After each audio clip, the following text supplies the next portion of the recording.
So this is the Neo, the new drone offering from DJI, and of which there are loads of videos about already over the internet since its release about a week or so ago. Now, I don't intend to repeat what's already been shared about this very small and very light drone. If you do want a proper deep dive into it, then make sure you check out my friend Ian in London's YouTube channel. The link for that I've added into the description part of this video. Instead, as someone who makes a lot of video content, I thought I'd share why I brought this drone and where I hope it will fit into my workflow and make some of the filming a lot more convenient. Now, I do have a couple of other drones, including the DJI Mini 3 Pro, and although I'm really happy with them, if I'm out and about and wanted to do some behind the scenes filming when I'm taking photographs, it of course means I need to take the controller out, connect the drone and the controller, get it in the air, and then put the controller down. The Neo, though, I can use without a controller, and it was this that got me interested. If you're using it without the controller, all the different filming modes it can capture you can choose by jumping between them using the button on the top of the drone. But it's the follow mode I see myself using the most, especially with me starting work on a Vikings composite series of images, where I'll be visiting lots of different locations to capture suitable backgrounds and also in the studio. So the test for me would be to see if it could follow me when I'm down on the coast climbing up onto a ridge. If it could deal with this, then so long as the resulting footage was good enough and I wasn't expecting the drone to operate in strong winds, then for me it would be a success. Which, as you can see here, worked a treat.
Something else that really helps when filmed by yourself is voice control, and this I use all the time when I'm out filming with my Insta360 X3.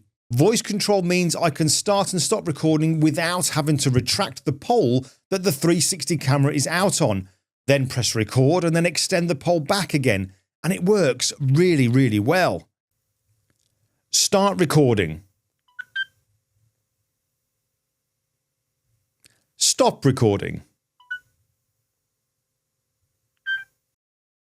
The DJI Neo also has voice control, but to use it you need to use your phone so that your voice is picked up by the microphone, so kind of like using it as a walkie-talkie to the drone. You can tell it what flight mode to do and also get it to move closer, further away, higher, lower, and so on. Hey fly. Go ahead. Follow. Follow. 3, 2, 1.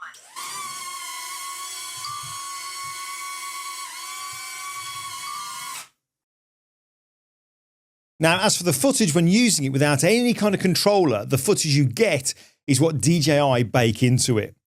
Now, granted, it's not pro level footage, it's a bit contrasty and the sharpness is too high, but for the purpose I intend to use it, being short, bite-sized clips that give a different view, it's definitely acceptable.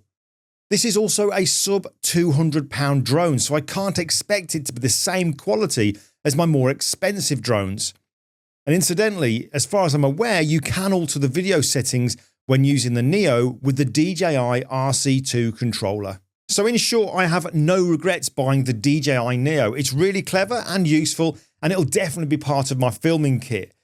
This being the first version of the drone, I'm intrigued to see what firmware updates DJI send out, which I hope includes the fact that you'll be able to use it with the DJI RC Pro controller, because there are times, because of its size, I could really get some interesting footage flying through some tight spaces.